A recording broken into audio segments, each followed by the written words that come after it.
अकाल मृत्यु की वजह से वो ऐसा करते हैं। उनको नहीं पता कि उनकी मृत्यु हो चुकी है। वो तो अभी भी अपने काम को अंजाम देने की कोशिश कर रहे हैं। बाबा, आगे की कथा में क्या हुआ? वो राजकुमारी महाराज और दमयंती? आगे क्या हुआ और निशिल मोलो को कैसे रोका गया और अब वो अचानक क्यों 400 साल बाद वापस आ गए हैं, ये कहानी जानने के लिए हमें बेरमपुर पुराण को पढ़ने की आवश्यकता है, जो कि 400 साल पहले की राजमहल के किसी गुप्त कक्ष में रखवाया गया था। बेरमपुर पुराण, अब इसका पता हमें कैसे चलेगा बाबा? वो बेरमपुर पुराण राजमहल में कहाँ है, ये जानने के लिए मुझे एक अनुष्ठान करना पड़ेगा, जो कि मैं इसी किले में बैठकर करूंगा। ध्यान रहे, उस समय सभी अपने अपने घरों में होंगे। कहीं ऐसा ना हो कि इस बार भी निशिर मोलो ये अनुष्ठान रोकने के इरादे से गांव में आए। निशिर मोलो कौन है ये तो हमने जान लिया है, लेकिन इन सब का मेघना से क्या संबंध है? निशिर मोलो उसके आने से कैसे जाग उठे? राजा के साथ क्या हुआ? और दमयंती गांव के मुखिया और पुजारी जंगल के मुहाने पर पहुंच चुके थे। वहां का दृश्य देखकर उनकी रूह कांप उठी। संपत और कप्तान जमीन पर बेसुध पड़े थे और उनके चेहरे पूरी तरह नीले पड़ चुके थे। तभी पुजारी गंभीर आवाज में बताते, जिंदा है, लेकिन इनकी आत्माएं शरीर छोड़ चुकी हैं। इन्हें निशिर मोलो ने अपने साथ ले जाने के लिए चिन्हित कर लिया है। पुजारी जी देखिए! एक गांव वाला घबरा कर कहता है कि जंगल से 4 साए निकल रहे हैं और वे सीधे गांव की तरफ बढ़ रहे हैं। इधर महल के अंदर मेघना तेजी से किताब के पन्ने पलट रही थी। तभी उसे एक रहस्यमयी मंत्र मिलता है, लेकिन उस मंत्र को जागृत करने के लिए उसे अपने खून की एक बूंद किताब के पन्ने पर गिरानी थी। यह देखकर मेघना डरते हुए कहती, मैं वापस न बचूं। नहीं मेघना, हम कोई और रास्ता ढूंढ लेंगे, हमें मरना नहीं है।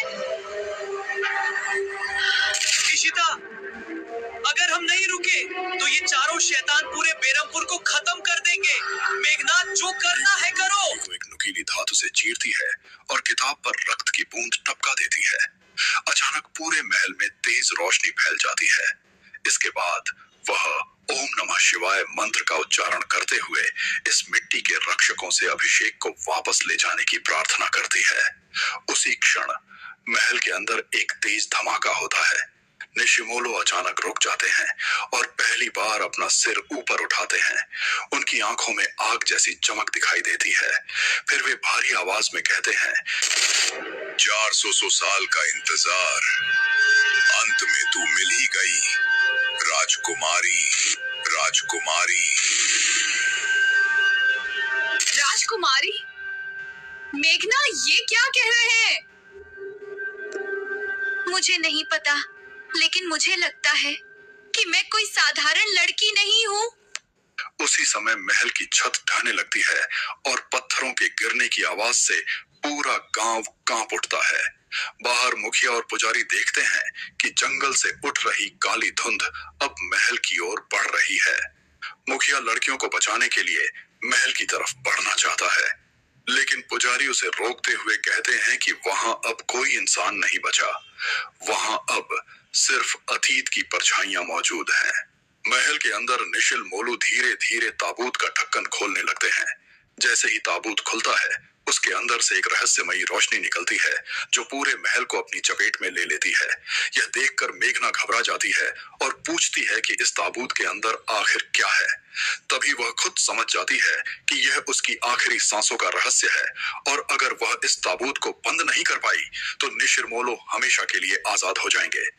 इसके बाद मेघना पूरी ताकत से ताबूत की ओर छलांग लगाती है और उसका ढक्कन बंद करने की कोशिश करती है, लेकिन निशिर मोलो की शक्तियां उसे रोक लेती हैं।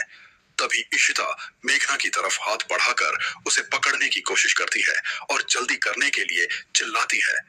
इशिता मेघना का हाथ खींचती है, लेकिन कोई अदृश्य शक्ति मेघना को वापस ताबूत की ओर खींच रही होती है। ये देखकर अनुज हिम्मत जुटाता है और एक जलती हुई मशाल निशिर मोलो की तरफ फेंक देता है। वह गुस्से में चिल्लाते हुए कहता है कि यह गांव उनका है और वे शैतानों को यहाँ कब्जा नहीं करने देंगे। मशाल के लगते ही निशिर मोलों के साए बिखरने लगते हैं, लेकिन वे पूरी तरह गायब नहीं होते। वे हवा में ही स्थिर हो जाते हैं।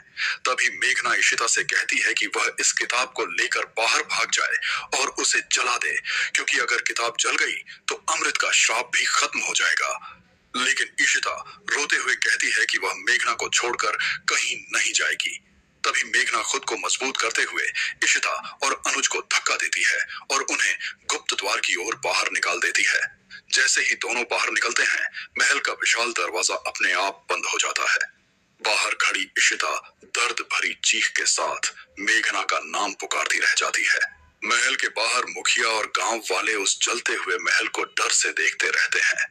अचानक तेज आंधी थम जाती है और चारों तरफ ऐसा सन्नाटा छा जाता है कि सांसों की आवाज भी सुनाई देने लगती है। तभी गांव वाले समझ जाते हैं कि मेघना ने सबको बचाने के लिए खुद को कुर्बान कर दिया है। पुजारी गहरी सांस लेते हुए कहते हैं कि निशिर अब फिर से सो चुके हैं और बीरमपुर अब सुरक्षित है। लेकिन उस रात के बाद किसी को भी उन लड़कियों के बारे में कुछ पता नहीं चल पाया। इशिता और अनुज गांव से गायब हो चुके थे और जहां कभी वह विशाल राजमहल था, वहां अब सिर्फ राख का एक ढेर बचा था। तभी पुजारी धीमी आवाज में कहते हैं कि मेघना मर नहीं सकती, वह सिर्फ उसी समय में वापस चली गई जहां से वह आई थी। बीरमपुर को उसका रहस्य तो मिल गया, लेकिन उसकी कीमत बहुत बड़ी थी। सालों बाद भी बीरमपुर की गलियों में लोग उन 4 आदमियों की आहट महसूस करते हैं। हालांकि अब वे किसी को नुकसान नहीं पहुंचाते। वे सिर्फ उस राजकुमारी की रखवाली करते हैं जो आज भी उस राख में दबी एक अमर कहानी का हिस्सा बनी हुई है। कहानी के अंत में इशिता एक पुरानी डायरी पढ़ते हुए कहती है कि उसे आज भी वह चेहरा याद है जब मेघना ने आखिरी बार मुस्कुराकर उनकी तरफ देखा था। लेकिन आज तक वह समझ नहीं पाई कि वह सब सच था या सिर्फ एक सपना।